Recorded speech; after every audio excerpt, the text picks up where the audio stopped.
views and opinions expressed in this program are those of the participants and do not necessarily reflect the views of BronxNet or the program underwriters.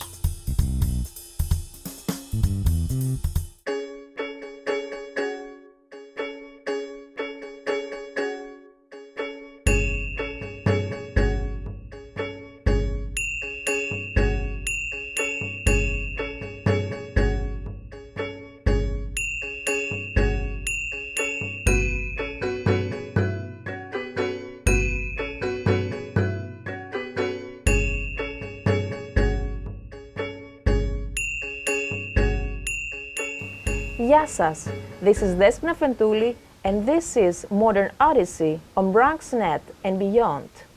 Today we're going to explore an uplifting story of survival. A true story about the Greek Jews is shared through the documentary film Trezoros. Trezoros is a story of interest not only to the Jewish and Greek communities around the world. It is an inspirational story that is of interest to each and every one of us, simply because it's a human story. Trezoros has participated in international film festivals within the United States, Europe, Australia, and it has been screened on PBS multiple times. Our guest today is the director, Lawrence Russo, who is also the filmmaker of the documentary film Trezoros.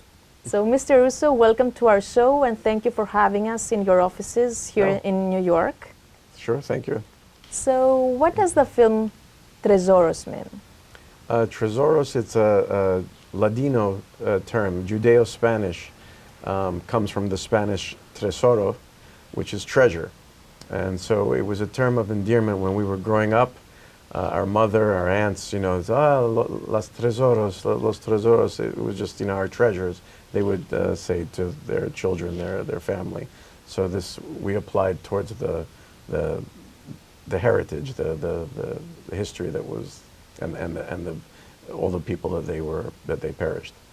So tell us more about your film. What is it about? Basically, it's growing up. People would they knew that I was Jewish, and they would say, "Where's your family from?" And I would say they were from Greece.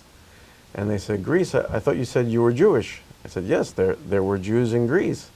And they would never realize. And for me, knowing that there was not only a history of the Jews in Greece, but for 2,000 years they were there. They're some of the oldest Jewish communities ever in history. I felt this was something that needed to be a story that needed to be told. So what languages were used during the interviews? The documentary, it's basically English, but of course we interviewed people in Greece, so we have Greek. We interviewed people in Israel, we have Hebrew, and there's a little bit of Ladino in it, the old Judeo-Spanish. So currently it's English, but we're doing translations in other languages as well with subtitles. Mm-hmm. What inspired you to make this film? Just like I said before, that it's a story that people didn't know, and really I think it stems from growing up. Our parents, I have two older brothers, in our parents' bedroom, they would have the pictures of their parents, of our great-grandparents, our grandparents, which we never met.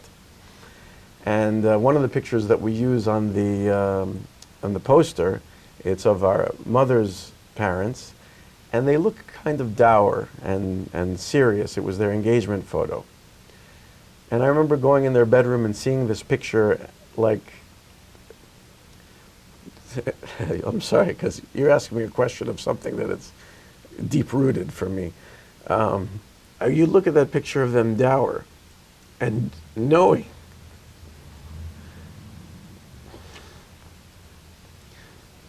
how they perished.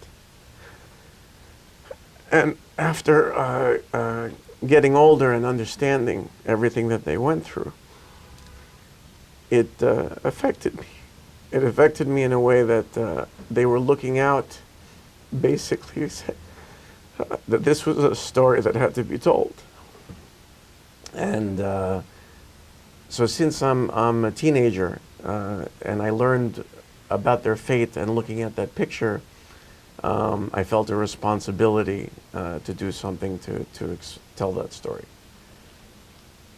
So, what is the message you'd like to pass to the international audience?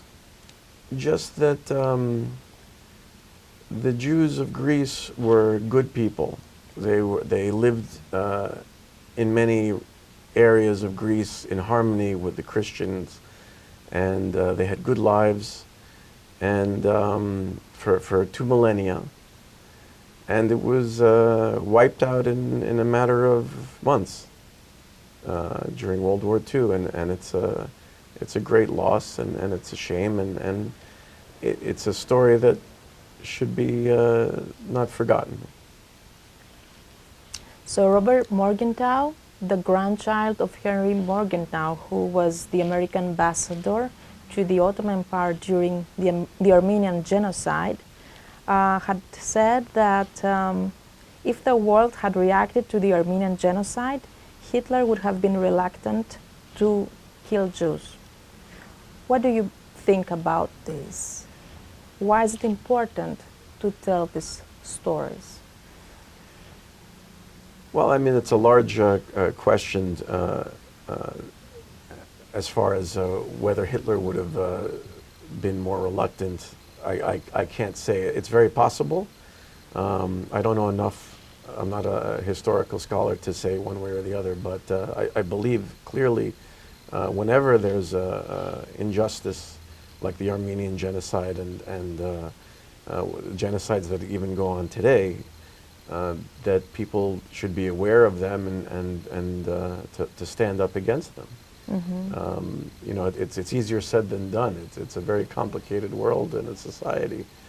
There were many factors that contributed to the Holocaust. It wasn't all done in a matter of a year. It was built up over time with a history of anti-Jewish mentality and things that happened even during World War I that carried over, that made the Germans very angry, and Hitler managed to coalesce this anger and direct it towards the Jews in a way that he was successful in destroying much of the Jewish culture in Europe. So these are very complicated questions. I don't know that I could give you a very good answer. Mm-hmm. What was the biggest challenge you faced while making this film? Part of it was that the people, when I started out, the video technology was much more expensive, the filming technology. If we wanted to get aerial shots of the town, which is a very picturesque town in Kastoria, very beautiful city, you would have to hire a helicopter, and you'd have to go through red tape and to get the permission, and in Greece it was a big headache. And we started the production just during when the drones became more available, so that helped us get much of the production value that we wanted without going to the same expense. The same with video technology, video editing, special effects. So those were things that as time progressed we were able to accomplish more practically. If we tried to get the same film done, let's say just a decade before, it would have been 5 times the cost. Mm-hmm. But on a personal level, the biggest challenge was I wanted to get it right. I wanted to get the story to convey the culture, the love that these people had, the positivity. These were strong people, and that was something that was important to convey, and I feel that we managed to do it. And so that was one of the bigger challenges. And the last thing really was that people were getting older. They were people we had scheduled to interview, and in the months and years that we were following through, they were dying. Mm-hmm. At one point, it was like one after another, like dominoes. And I remember getting very depressed that we weren't going to be able to get it done. But thankfully, we managed. You made it. How long did it take you to finish the film? From the time that we really started, Which was? well, there was the monument dedication ceremony in Kastoria, which was 1996, that all the surviving Jews, they gathered.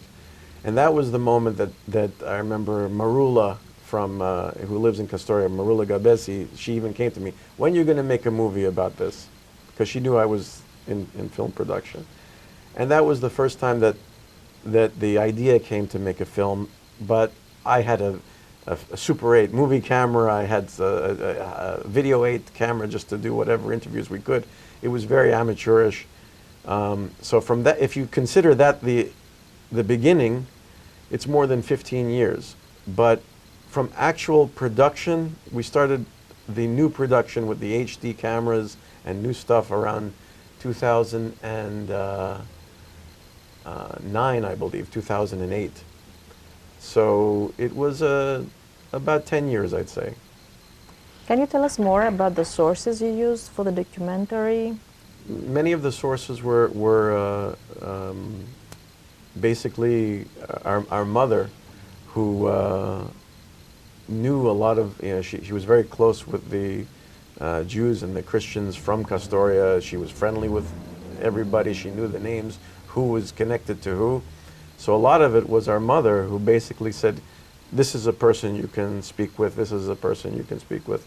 And that's basically just how we followed through with the people, being that she was from the town, her recommendations on who to talk to, and then they would have other people to talk to. And would you like to tell us more about the funding? How did you produce the film? Yeah. Like I said, as things progressed, the costs were more practical. I decided, in order to alleviate any obligations to investors, that we were going to finance it ourselves. Our family business, my brothers, Albert and Cliff, and I, through our father and our mother, basically through our father was a very good entrepreneur, and he managed to give us a good foundation. And so from these funds, we financed the project. So I would like to ask you, in your opinion, to what extent are there any similarities between xenophobia, populism, and nationalism of the 1930s and nowadays? I think the common denominator is fear. Mm-hmm.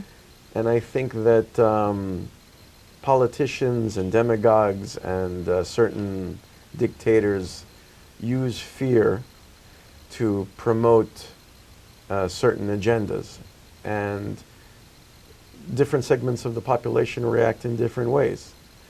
And unfortunately, I think sometimes it leads to persecutions of different populations because people manifest these fears, and again, just like Hitler did with the Jews, try to point it at certain groups of people and say, well, these are the people to blame. Mm-hmm. Again, it's a complicated subject, but I think if you're asking me for a parallel, it's fear-mongering. So one interesting part of the story in Greece is that in 1943, Archbishop Damaskinos and 27 prominent leaders of organizations signed an official letter of protest in Athens, Greece, highlighting the unbreakable bonds between the Christian Orthodox and Jews, identifying them jointly as Greeks. We also have the story of Zakynthos, where no Jews were killed because Metropolitan Chrysostomos and Mayor Lucas Carrer protected the Jews, Yes. who were living on the island. So I would like to ask you, how important is it to stand up for people who are in danger? Well, these people that you mentioned, they were great people. They were great men. They were heroes. Especially in the environment of World War II, when the Nazis were so brutal, to be able to stand up to a group that they knew death could have easily come to them. You know, it's extremely, the question is how important it is to stand up. Of course, it's extremely important, but to do so in a way that you can help. There were plenty of people that stood up and got killed for it, and nothing came from it. You know, it's a difficult decision to make, but sometimes it works and sometimes it doesn't. And these people who did it, they were the bravest that you can imagine. The Holocaust survivors who managed to live through this extremely difficult situation, they would not speak for years. That's what we know. Yes. So the fact that the genocide was recognized from Germany, that it was a mistake. What does it mean to these people? How important is it that in relation to dealing with their trauma? The fact that Germany recognized it as a mistake, Yes. I would hope that that would be recognized. Well, our parents, my parents, when we were growing up, didn't speak of their experiences. All I remember as a kid is I saw the number on their arm, and I'd say to my mom and dad, you know, what is that? And they would, I remember my mom answering, a bad person put it there. What does that mean? And then as I got older and I learned about the history, I was like, they used to put numbers on the arms of the Jews that were in. This is what my parents went through. You know, it was definitely traumatic. I remember when I learned about it, it changed my perspective on a lot of things to realize that this horrible event is where I come from. You know, my parents were two of the 38 survivors of Kastoria. We're like the last remnants. If it, you know, it's a miracle that we were born. Yes. So how important it was. I know that our father didn't like. He wouldn't buy anything German. He wouldn't want to hear the language. I remember once when I was maybe 12 years old, I was listening to records of classical music, and it was Beethoven. Mm-hmm. And I liked it. It was Beethoven's Ninth Symphony, and it was beautiful music. And I turned it on the stereo, and it's loud. I'm in the house, and they're getting to the point where the vocals come in, and they're speaking in German, dun dun dun dun dun, and I'm listening to it. I was like, oh, this is very strong, nice music. This is before I knew what happened with them. And my father walked in, and he's listening to me, his son listening to this music in German, and I see that he's not looking happy. And I said, Dad, is anything wrong? Is something wrong? No. I said, you don't like this music? No, I don't. You know? And but he didn't say you can't listen. He didn't say anything like that. It's just he wanted to see what it was.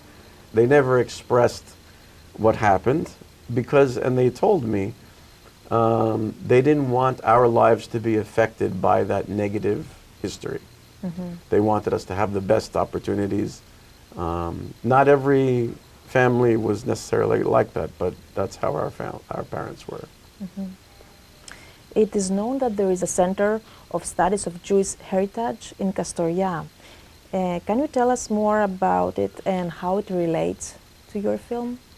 Well, this is a museum project that Anthony is involved with, my brother Cliff. Mm-hmm. And basically it will be a place, hopefully, that will show artifacts and history from the community that existed before the war. So it's basically a place that you can go to learn more about that community, the Jewish community. What are you working right now? Right now I'm just dealing with a few personal issues that I have to get through, and the next project, when it begins, will hopefully be a comedy, something more lighthearted and easier to swallow. Do you have any advice for aspiring filmmakers who want to make stories that matter? That it takes a long time, it's a lot of work, it can be a lot of heartache and tears, but if you stick with it, it can be worthwhile. Well, Mr. Russo, thank you so much for this great discussion. Thank you. And thank you for having us here. Of course, thank you. Thank you for coming.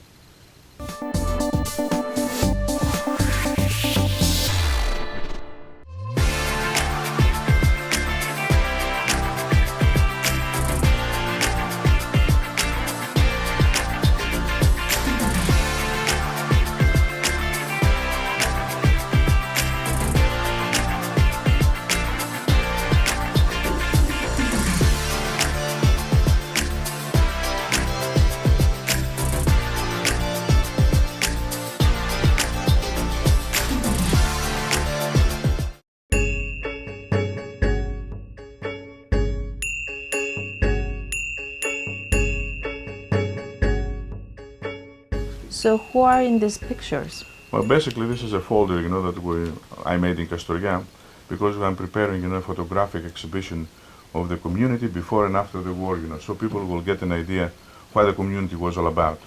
This over here is a photograph that shows, the community at the Jewish cemetery that doesn't exist in Kastoria anymore. And over here you can see, this is Larry's and Cliff's father, over here, the boy, and this is their mother over here, So this was when they were kids, and this is probably, early 1930s. On other pictures, you see people that immigrated to America before the war, because with the new immigration law in 1910 in America, a lot of people moved out of Kastoria, even though it was Ottoman Empire, it was Ottoman occupied. And this is the stores that they were having, like in Kastoria, the Jewish families, picnics, how they live together, This is dark side of Kastoria. It was fascist people, that they were during 1930s, and they were called the National Front at the time, all right? And this is other Jewish families, weddings, this Events. events that happened there, especially, the synagogue. The synagogue was destroyed in 1948, all right? And this is other families in America, friends. This is kids, like children that were taken away. Out of 1,000 people that more or less, the community number before the war, only 32 people survived, 370 children, none of them came back.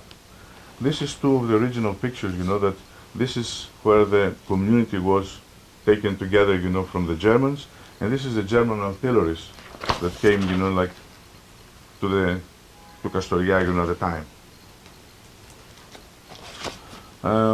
The purpose of these photographs that I have in the folder is to emphasize to some people here how important is the locals, and also, in Greece, to see, what the community was all about, and also, if they can spare some of their family pictures to show more. This is different events within Kastoria. That was before the war? And before and after the war, This is 12 of the survivors that came back to Kastoria.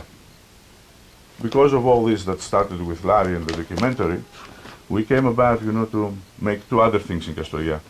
Number one is we decided to make a museum with the help of Cliff and the Russo family, basically. And also, a library that we started, a couple of years ago, and I have mailed, to Kastoria about 600 books. This is a place where the museum is going to be located. In Kastoria, northern In Kastoria, West Greece. northwest part of Greece. With a lot of history there, the area is where the Macedonian struggle took place before they were liberated from the Ottoman Empire. And also, the last 3 years of the Civil War and the final battles of the Civil War in 1948-49, took place around the mountains of Kastoria. We're proud to say that every April we do have a Memorial Day remembering the Jews of Kastoria that perished during the Holocaust. It is very well attended not only by locals but also by Greek government officials, by the German consulate and others. And it is a very beautiful function that we're proud to maintain and continue going forward. One more story, you told me about the suitcase. Well, it was a couple of years ago. We had students from Berlin, from Germany, basically, from the university there.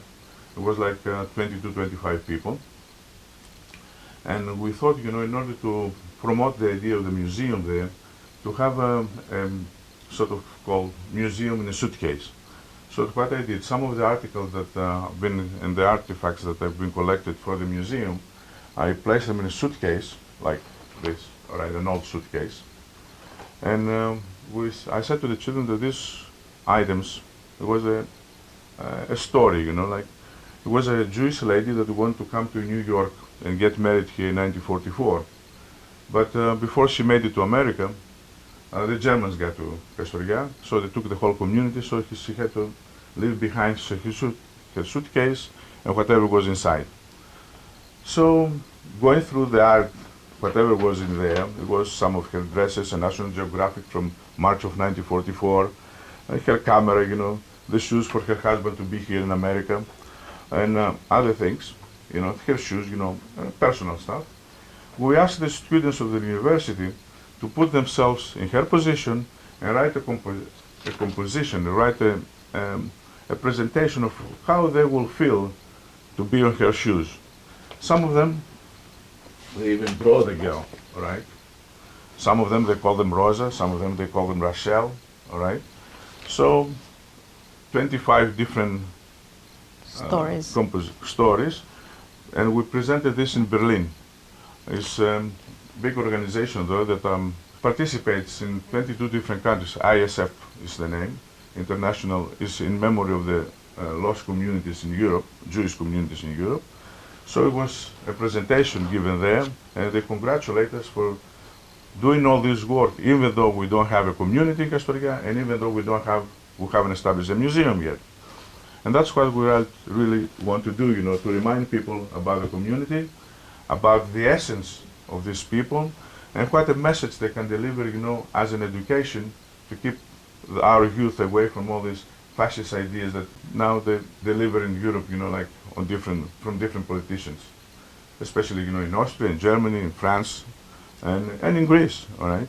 But the best way to fight anti-Semitism and to fight all these fascist ideas is by providing people with education.